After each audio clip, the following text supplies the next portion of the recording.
Welcome to the Morristown Unitarian Fellowship, our spiritually alive, justice-centered, and radically inclusive community.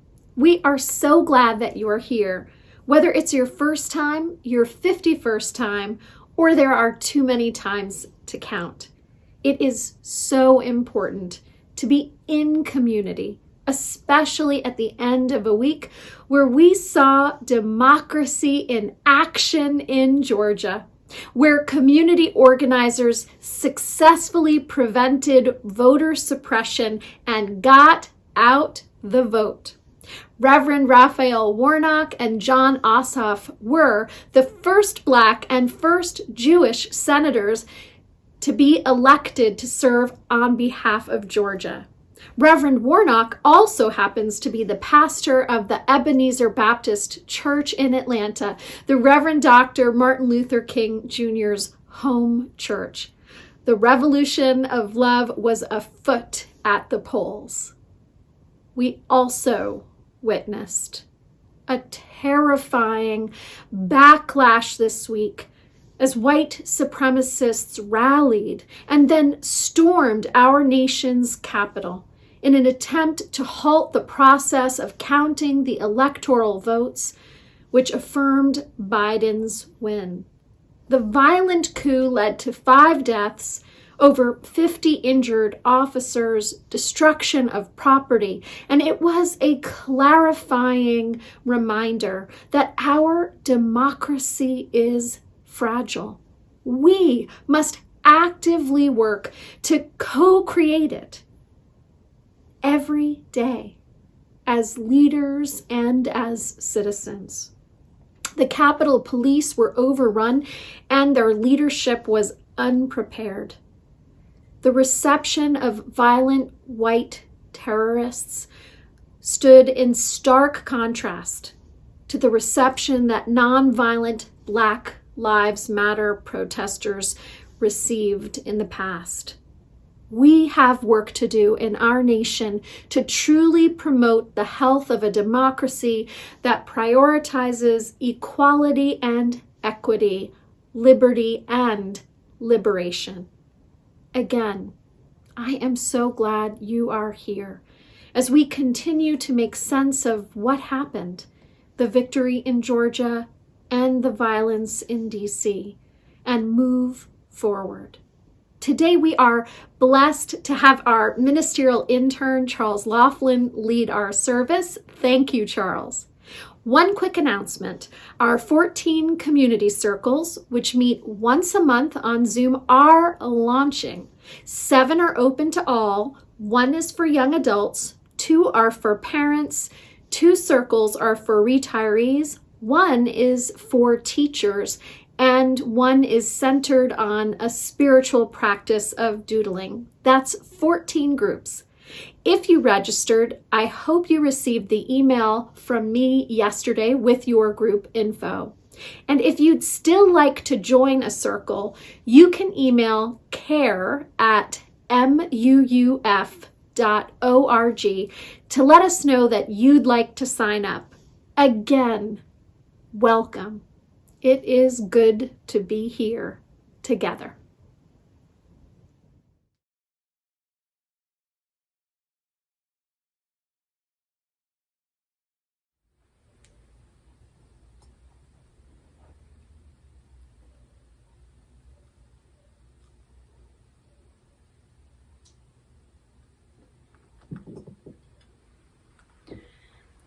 A Chalice Lighting for When Things Aren't Okay by Molly Brewer. My beloved people, I cannot pretend, and so I will not tell you that everything is okay right now. That there is no reason to be angry, that you must be optimistic or at peace. I cannot pretend these things, and so I won't tell them to you. But now our chalice is lit, and so all I ask in this moment is that we remember the words of Rebecca Parker. There is a love. There is a love holding us. There is a love holding all. By the light of our chalice, let us rest in this love.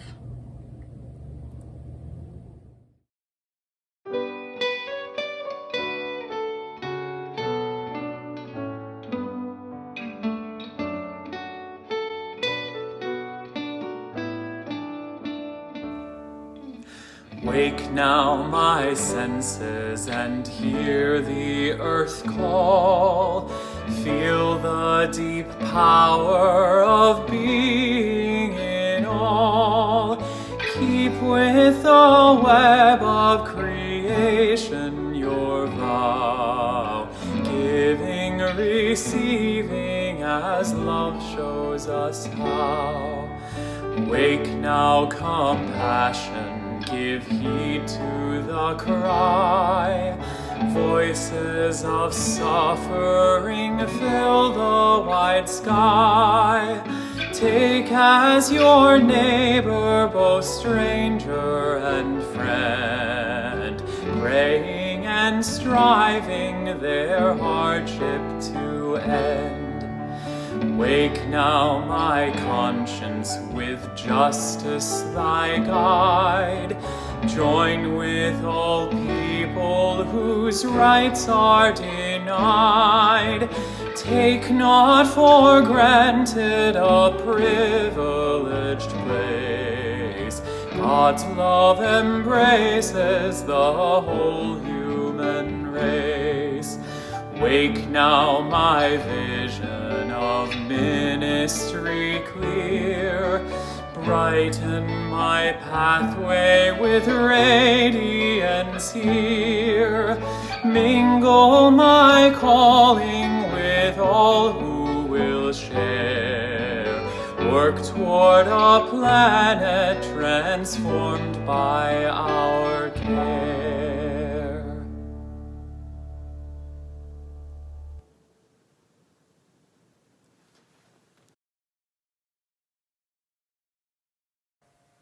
The turtle who outgrew his shell.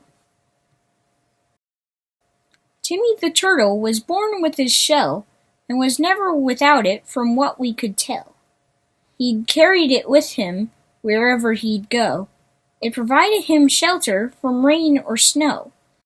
But as he got bigger, the shell became snug and squeezed him much tighter than even the best hug. He started to worry he'd outgrow his home.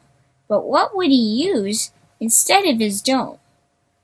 Out for a walk stumbled Stanley the crab, whose shell was looking a bit old and drab. When asked what to do, Stanley moved in a hurry and found a new shell without any worry. That's what I do when I outgrow my place. I find one much larger with plenty of space. And just as quick as he appeared, Stanley was gone. I saw it with my own eyes. He couldn't be wrong. So Timmy began to wiggle and squirm. But his shell wasn't moving. It was on very firm. How did he do that? What did he do? I should be able to do it too. But his shell didn't budge or wiggle a bit.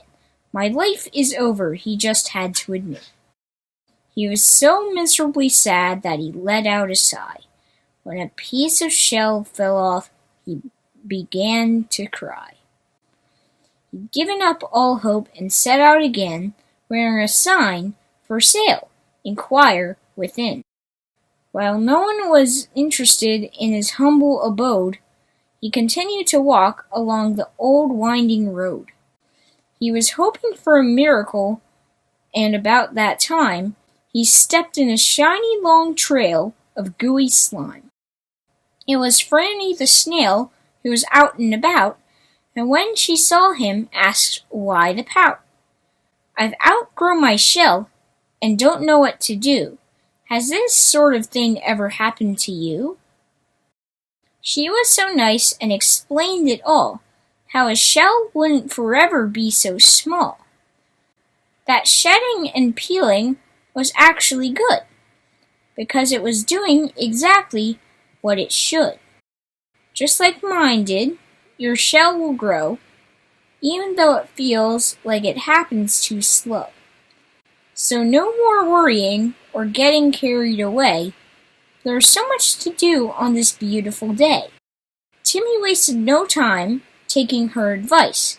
After all, he did live in paradise. He scurried away to have some fun and simply decided to bask in the sun. The end.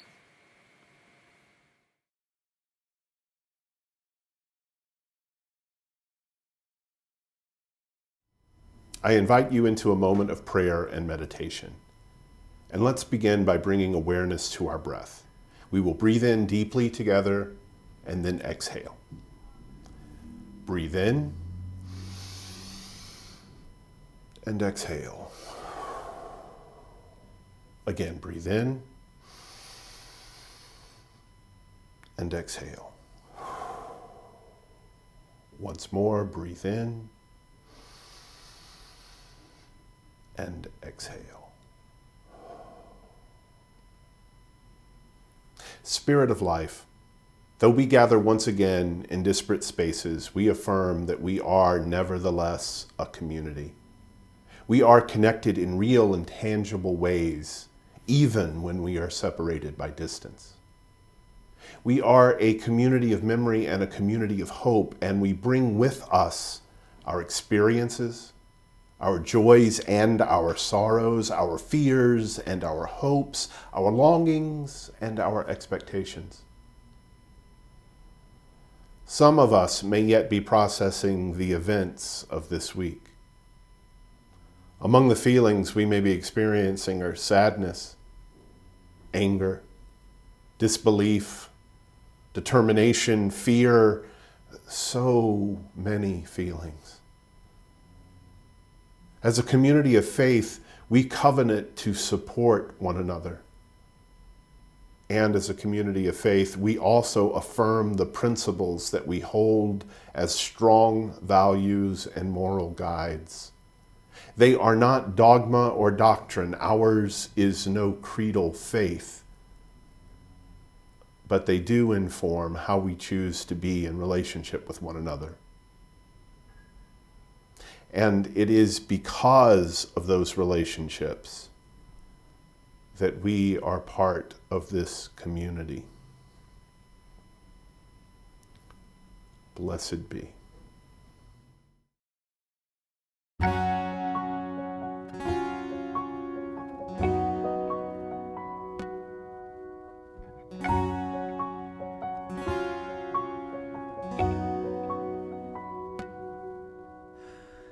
Feel it falling off like clothing.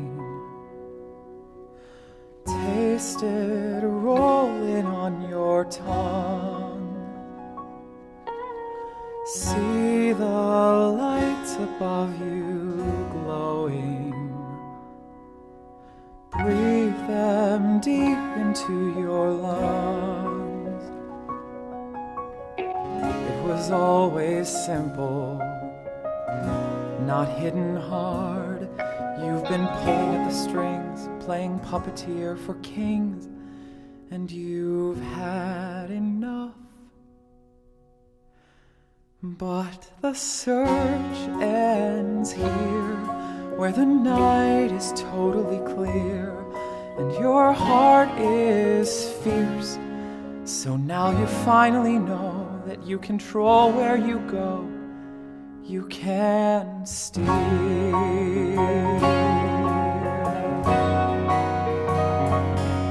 So hold this feeling like a newborn. All the freedom surging through your veins. You have opened up a new door. So bring on the wind, fire, and rain. It was always simple, not hidden hard. You've been playing at a game called Remembering Your Name, and you've stuffed it up. But the search ends here, where the night is totally clear, and your heart is fierce. So now you finally know that you control where you go, you can steer. Oh, and now you finally know that you control where you go, you can steer.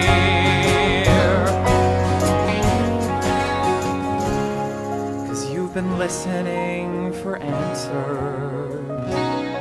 Oh, but the city screams, and all your dreams go unheard.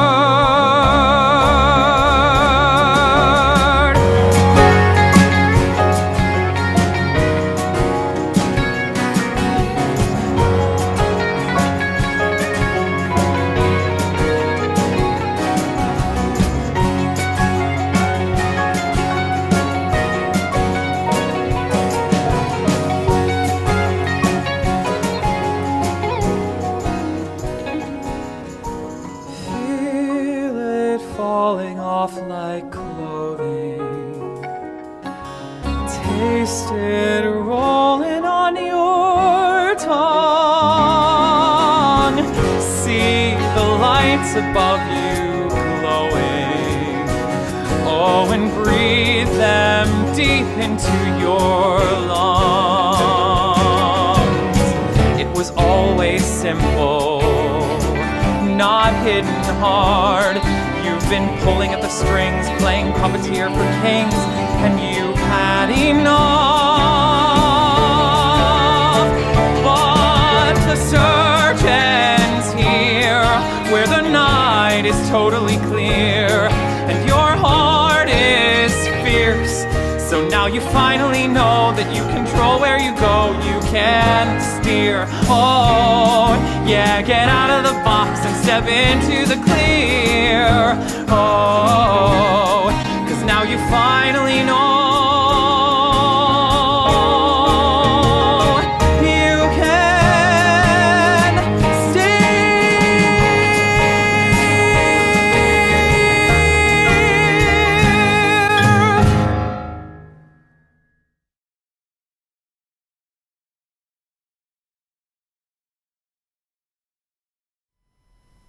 Hermit crabs are crustaceans who protect themselves by taking shelter in abandoned shells, such as those from sea snails.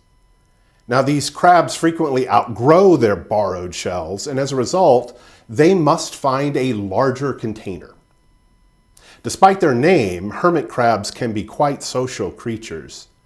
They enjoy living in large groups of 100 or more. Sometimes, in those groups where they live together, they will assist one another in finding new shells.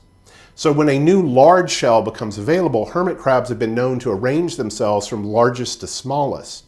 And the largest will take the largest shell, and so forth and so on. It maximizes the chance that each of them can find an appropriately sized container.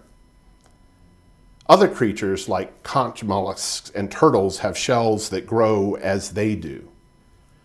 Crabs molt their shells, and a new, more accommodating shell hardens around them. There's also a common myth that some animals, such as crocodiles and other reptiles, only grow as large as their enclosures.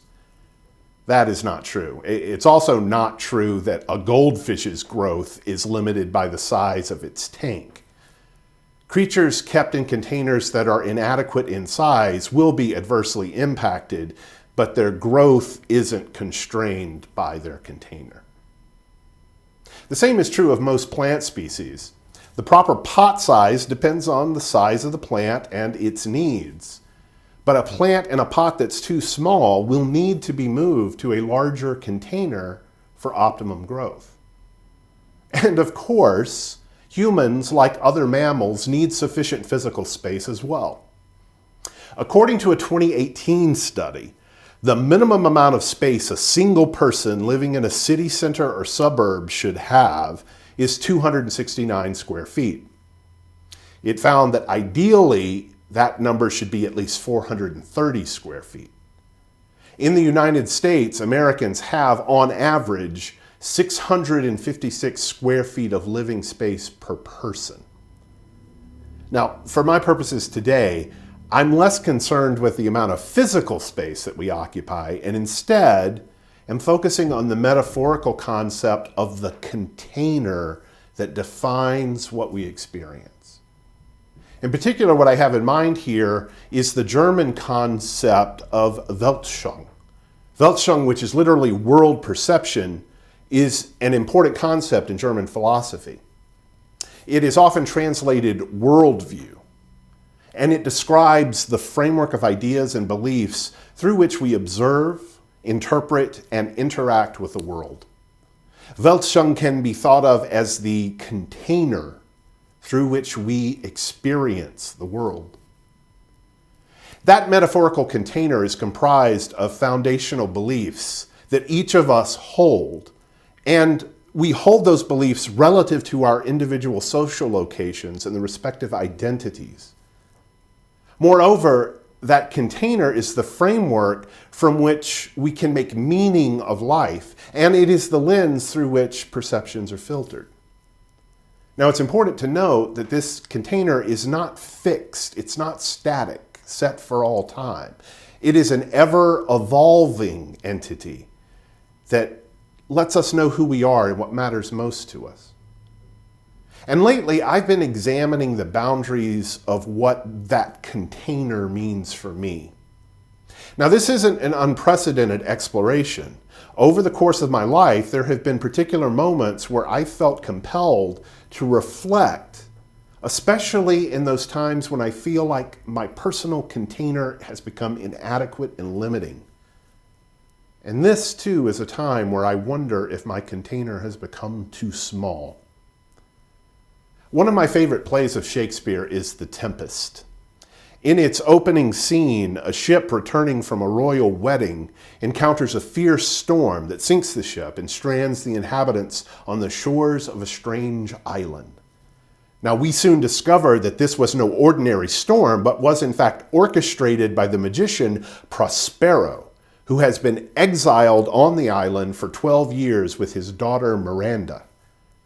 Miranda has never seen another person other than her father. And for the first time in her life, she learns the complete tale of her life and begins to interact with others. Suddenly, the world in which Miranda lives expands beyond her prior experiences. She and the young Prince Ferdinand become smitten with one another. And much of the charm in that somewhat convoluted story comes from Miranda as she experiences this entirely new reality for the first time.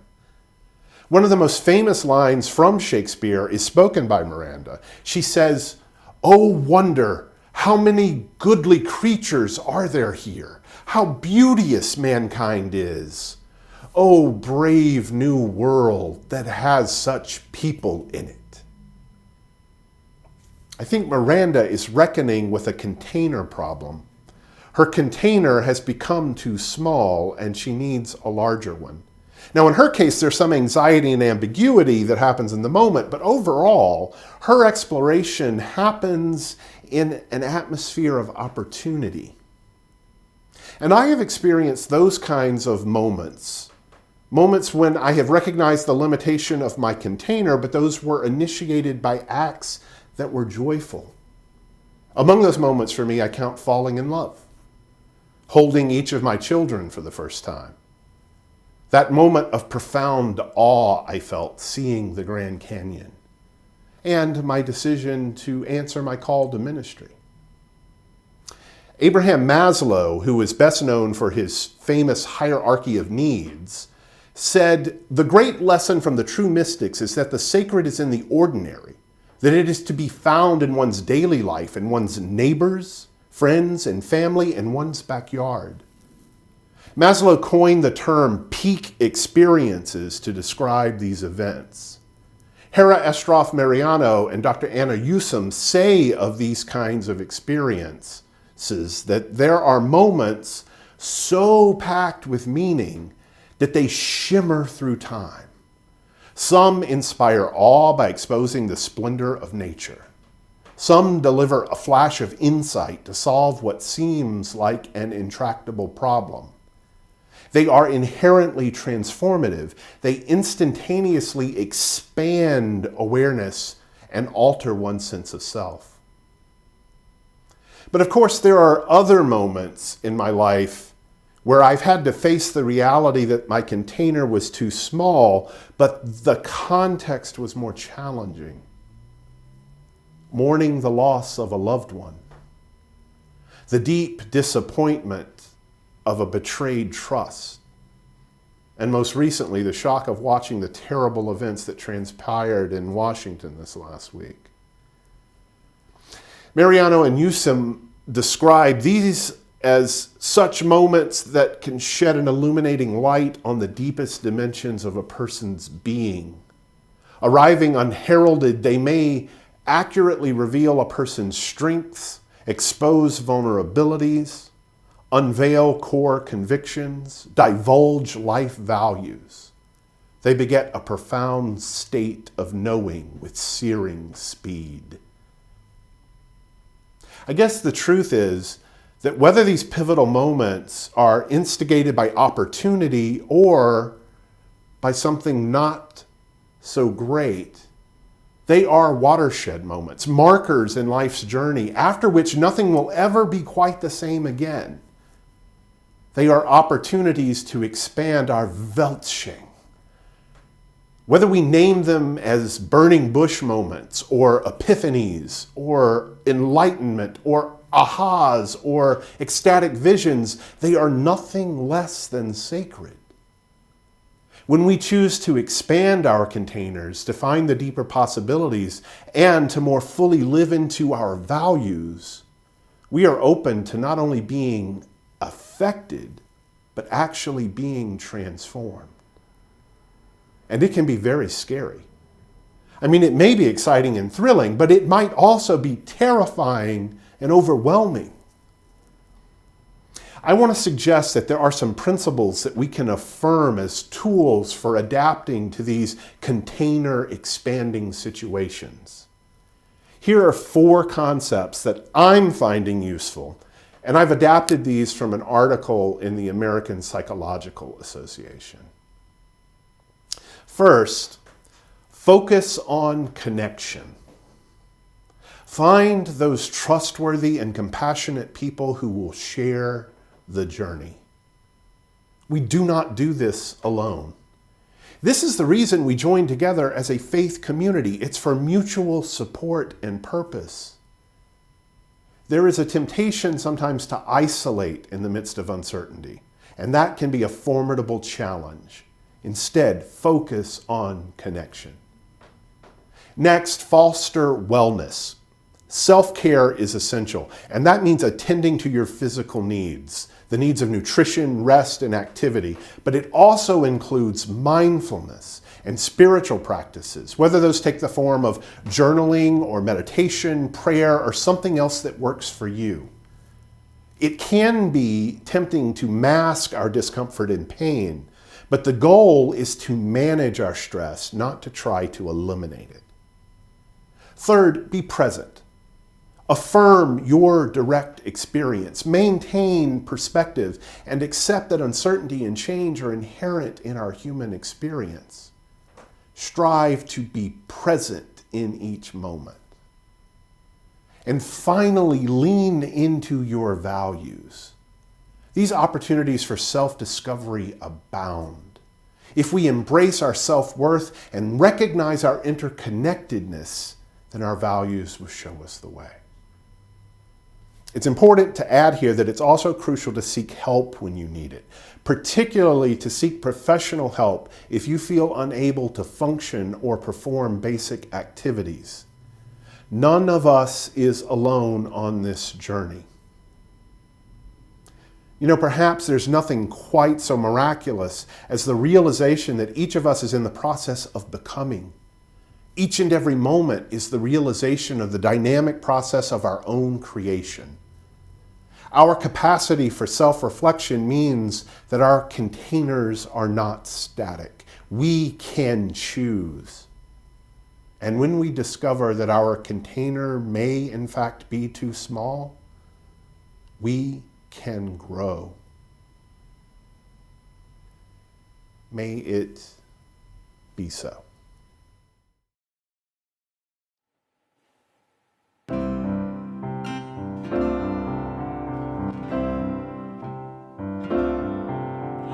When I am frightened, will you reassure me?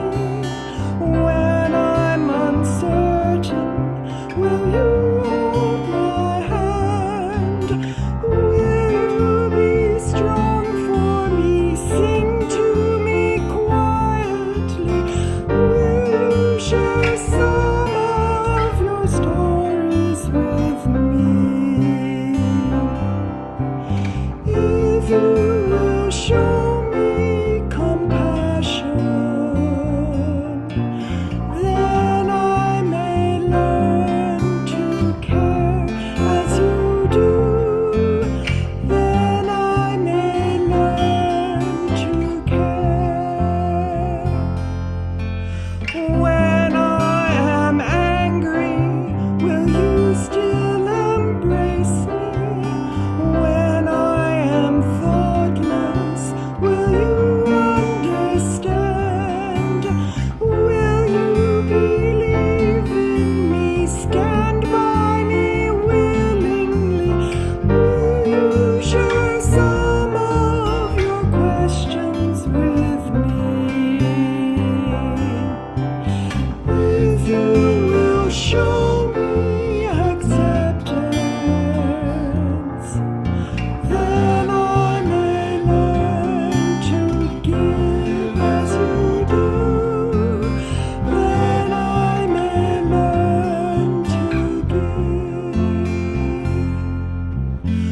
As we extinguish this chalice, our worship has ended.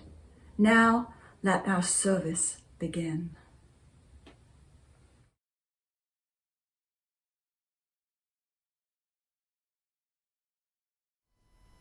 If you're joining us during our Facebook or YouTube premiere, then I invite you to join us also for our virtual coffee hour. Our final words today are from John W. Brigham.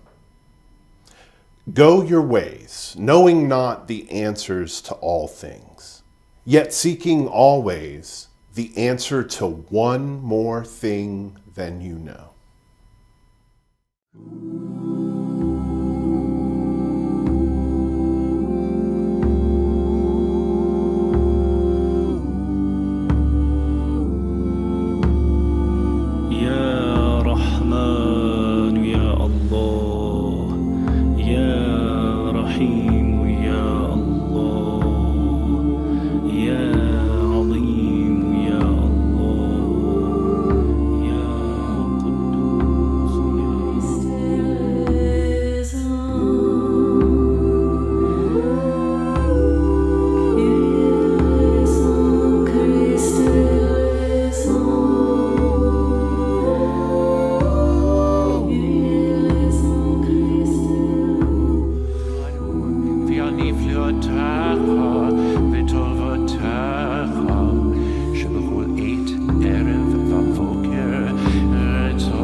Spirit.